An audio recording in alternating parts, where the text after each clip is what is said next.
ನಾನು ಹೇಳ್ತಿರೋದಲ್ಲ, ನೀವೇ ಬಿತ್ತರಿಸಿದಿರಲ್ಲ.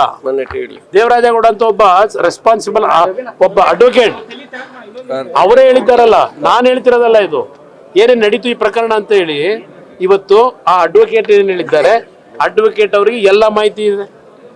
ಯಾರು ಕಾರ್ತಿಕ್ ಅಂತ ಹುಡುಗ ಮೊದಲು ಹೋಗಿರ್ತಕ್ಕಂಥ ಅವ್ರನ್ನ ಅಪ್ರೋಚ್ ಮಾಡಿರೋದು. ಅದಾದ ನಂತರ ಏನೇನು ಬೆಳವಣಿಗೆ ಆಗಿದೆ ಅಡ್ವೊಕೇಟ್ ಇವತ್ತು ನಿಮ್ಮ ಮುಂದೆ ಹೇಳಿದ್ದಾರೆ. ಇದಕ್ಕೆ ಯಾರು ರೆಸ್ಪಾನ್ಸಿಬಿಲಿಟಿ, ಇದನ್ನ ತನಿಖೆ ಯಾರು ಮಾಡ್ತಾರೆ? ಅಲ್ವೇ ನೀವೇ ಹೇಳಿ.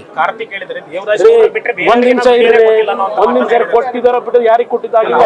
ಒಂದ್ ನಿಮಿಷ ಇರ್ರಿ. ಆಗಿದ್ರೆ ಇವನಿಗೆ ಹೆಂಗ್ರಿ ಸಿಕ್ತು? ನಿಮ್ ಡೆಪ್ಟಿ ಸಿಎಂ ಹೆಂಗ್ರಿ ಸಿಕ್ತು? ನಿಮ್ ಡೆಪ್ಟಿ ಸಿಎಂ ಇದ್ರಲ್ಲಿ ಎಕ್ಸ್ಪರ್ಟ್ ಅಲ್ವೇನ್ರಿ? ಯಾಕೆ ನಿಮ್ಗೆ ಆತರ ಚರ್ಚೆ ಮಾಡೋಣ? ನಾವ್ ಇದನ್ನ ಸುಲಭ ಬಿಡಲ್ಲ. ಒಂದು ಕಡೆ ಇವತ್ತು ಆ ಕ್ಯಾಸೆಟ್ ನಲ್ಲಿ ನಡೆದಿರ್ತಕ್ಕಂಥದ್ದು ಯಾರಿಗಾದ್ರೂ ದೌರ್ಜನ್ಯವೋ ಯಾರಿಗಾದ್ರೂ ಬಲವಂತವಾದಂತ ಒಂದು ಘಟನೆಗಳು ನಡೆದಿದ್ರೆ ಆಕ್ಷನ್ ಸರ್ಕಾರ ತಗೋತಾರೆ. SIT ರಚನೆ ಆಗಿದೆ. ಅದಕ್ಕೆ ನಮ್ಮ ರಾಜಿ ಇಲ್ಲ.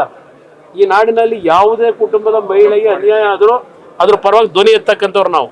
ಅದರಲ್ಲಿ ಯಾವ ತಕರಾರಿಲ್ಲ. ನಾನು ಇಡೀ ರಾಜ್ಯದ ತಂದೆ ತಾಯಂದಿರಿಗೆ, ನನ್ನ ತಾಯಂದಿರಿಗೆ, ಸಹೋದರಿಯರಿಗೆ ಹೇಳ್ತಕ್ಕಂಥದ್ದು, ಯಾರೋ ಆತಂಕಕ್ಕೆ ಒಳಗಾಗಬೇಕಾಗಿಲ್ಲ. ನಿಮ್ಮ ಜೊತೆಯಲ್ಲಿ ನಾವಿದ್ದೇವೆ, ದೇವೇಗೌಡರು ನಾನು ಇದ್ದೇವೆ. ಯಾರಿಗೆ ಅನ್ಯಾಯ ಆಗಿದ್ರು ಅವ್ರ ಪರವಾಗಿ ನಿಲ್ತೀವಿ. ನಿಮ್ಮ ಹಾಸನ DC ಅವ್ರ ಹೇಳಿಕೆನ ನೋಡಿದ್ದಾನೆ. ನೆನ್ನೆ ಏನು ಮಾಡಿದ್ದಾರೆ? ಇದೆಲ್ಲ ಸರ್ಕಾರದ ಹುನ್ನಾರ ಏನಿದೆ ಅನ್ನೋ ಚರ್ಚೆ ಮಾಡೋಣ. ನರೇಂದ್ರ ಮೋದಿ ಅವರ ಹೆಸರನ್ನ ಇದಕ್ಕೆ ಯಾಕೆ ತಳಕಾಕಿದ್ದೀರಿ? ನಾನು ಮುಖ್ಯಮಂತ್ರಿ ಕೇಳ್ತೀನಿ, ಇದೆಲ್ಲ ಚರ್ಚೆ ಮಾಡೋಣ. ಮಧ್ಯಾಹ್ನದ ಮೇಲೆ ಸಭೆ ಆಗಲಿ. ಮುಖ್ಯಮಂತ್ರಿಗೆ ಅವ್ರ ಕುಟುಂಬದಲ್ಲಿ ನಡೀತಲ್ಲ ಪ್ರಕರಣ.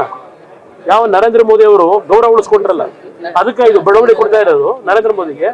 ಇದ್ಯಾವುದೋ ಪ್ರಕರಣ ಇಟ್ಕೊಂಡು ಮುಖ್ಯಮಂತ್ರಿಗಳಿಗೆ ಏನಾದರೂ ಅಲ್ಪ ಸ್ವಲ್ಪ ಅವ್ರಿಗೇನಾದ್ರೂ ಕೃತಜ್ಞತೆ ಏನಾದಿದ್ರೆ ಮೊದಲು ಅಲ್ಲಿ ನಡೀತಲ್ಲ ಹಿಂದೆ, ಅದನ್ನ ಸ್ವಲ್ಪ ಜ್ಞಾಪಕ ಮಾಡ್ಕೊಳ್ಳಿ. ಅದು ಡಾಕ್ಯುಮೆಂಟ್ ಇದ್ದಾವೆ, ಚರ್ಚೆ ಮಾಡೋಣ. ಯಾವ ರೀತಿ ಪ್ರತಿಭಟನೆ ಮಾಡೋದು? DK ಶಿವಕುಮಾರ್ ಮನೆ ಮುಂದೆ ಹೋಗಿ ಪ್ರತಿಭಟನೆ ಮಾಡ್ಬೇಕು. ನನ್ನ ಮನೆ ಮುಂದೆ ಯಾಕೆ ಬರ್ತಾನೆ? ಆ ಕಾಂಗ್ರೆಸ್ನ ಪುಡಾರಿಗಳಿಗೆ ಇರ್ತಾರೆ. ನನ್ನ ಮುಂದೆ ಬಂದರೆ ಪ್ರತಿಭಟನೆ ಮಾಡ್ಲಿಕ್ಕೆ ಯಾರವರು? ಏನ್ ನಂದೇನ್ ತಪ್ಪಿದೆ?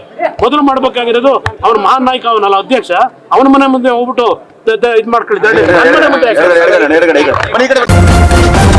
ನ್ಯೂಸ್ ಫಸ್ಟ್ ನಿರ್ಭೀತಿಯಿಂದ ನಿಮ್ಮ ಪರವಾಗಿ.